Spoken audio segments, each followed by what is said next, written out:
Now, when the axis is inclined to VP at 30 degrees. Now, since the axis inclination given is the true inclination, now in the second position of view, when the axis is inclined to HP, so you can see that there is a apparent length here. But since the axis given is the true inclination here, so you cannot transfer the apparent length on this inclination line. So since we need to we have to reproduce the second position top view here, so we need to find out the apparent inclination. So to do that, first consider any point here and draw a horizontal line parallel to XY line. From that point, by using the protractor, you measure an angle of 30 degree with respect to that line. So then you may take the true length of the axis. So true length of the axis will be, since OO1 is parallel to VP. So here, since the OO1 is parallel to VP, so now you are getting the true length in VP. The true length in VP will be here, which will be O dash and O1 dash, which will going to be the axis of the prism, which is 50 mm. So by using the compass, measure a distance of 50 mm with O as center, cut an arc on this to get this point here. Then draw a locus. Then you measure the length from the top view of the axis here, which is OO1, which is from using the compass from O, cut an arc on that locus line to get this point O1, and then you name them as O1 now. So then join O to O1 and extend it on either side. Then with O as center, by using the compass with O as center, measure the distance from O to S. From O, you cut an arc on this side to get this point here. Similarly, with O1 as center, you measure a distance of O1 to A. From O1, you cut an arc on this side to get this point A. Similarly, you measure the distance from O to this point. So from O, you cut an arc on this. Since RT is perpendicular to OO1 extended, so from this point, by using the protractor, you measure an angle of 90 degree with respect to O1 line, incline O1 line, and then draw a perpendicular to that line. Similarly, by using the compass, you measure the distance from this point to R and also from this point to T, and transfer from this point on this side R, and from this point to this side, which will be T. So then you measure the distance from O to this point. From O, transfer it from O to this point. So then, since the line PU is perpendicular to OO1 line, QU, since QU line is perpendicular to OO1 line, so from this point you measure an angle of 90 degree with respect to O1 and draw perpendicular line. Then with this as center, you measure the distance of this point to Q and also from this point to U. Both will have equal distances, and transfer from this point towards this side to get this point Q, and also from this point towards this side you will going to get U. So you measure the distance from O to P. From O, you mark that point P. Then you measure the distance from O1 to D. From O1, you cut an arc on this side to get this point D. Then you measure the distance from O1 to this point. From O1, you mark that point on that apparent inclination line. Then, since the line CE is perpendicular to O1 line, so from this point, measure an angle of 90 degree and then draw an inclined line, that is perpendicular line to this O1 line. So then, by using the compass, you measure the distance from this point to C and also from this point to E. Both will going to have equal distances. Then you transfer from this point towards this side to get this point C, and also from this point towards this side to get the point E. Now from O1, you measure the distance from O1 to this point, and similarly from O1 you transfer it on this side to get this point This line BF is perpendicular to O1 line extended. So from this point, that is on apparent inclination line where you cut this point, from that point you measure an angle of 90 degree with respect to the O1 line, and then draw a perpendicular here. Then you measure the distance from this point to B and also from this point to F.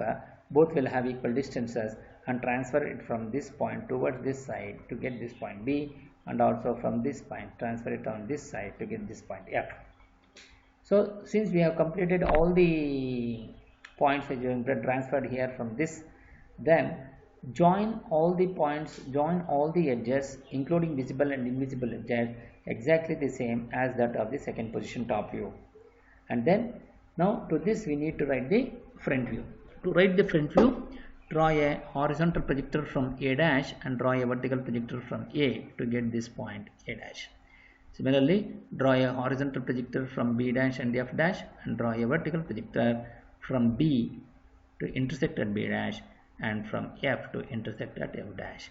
Similarly, draw a horizontal projector from O dash and draw a vertical projector from O to get this point O dash. So draw a vertical projector from E dash and C dash and draw a horizontal projector from E dash and C dash and draw a vertical projector from C to get this point C dash and also from E to get this point E dash. Similarly, draw a horizontal projector from D dash and draw a vertical projector from D to intersect at this point which is D dash. Similarly, draw a horizontal projector from P dash and draw a vertical projector from P to intersect at this P dash. Draw a horizontal projector from Q dash and U dash and draw a vertical projector from Q and also U to intersect at Q dash and U dash. Draw a horizontal projector from O1 dash and draw a vertical projector from O1 to intersect at O1 dash. Draw a horizontal projector from R dash and T dash and draw a vertical projector from R to intersect at this point R dash and draw a vertical projector from T to intersect at T dash. Similarly, draw a horizontal projector from S and draw a vertical projector from S dash. Draw a horizontal projector from S dash and draw a vertical projector from S to intersect at S dash. Then name them as A dash, B dash, C dash, D dash, E dash, F dash and O dash. Similarly, P dash, Q dash, R dash, S dash, T dash and U dash with O1 dash. Then join them with all continuous thin lines.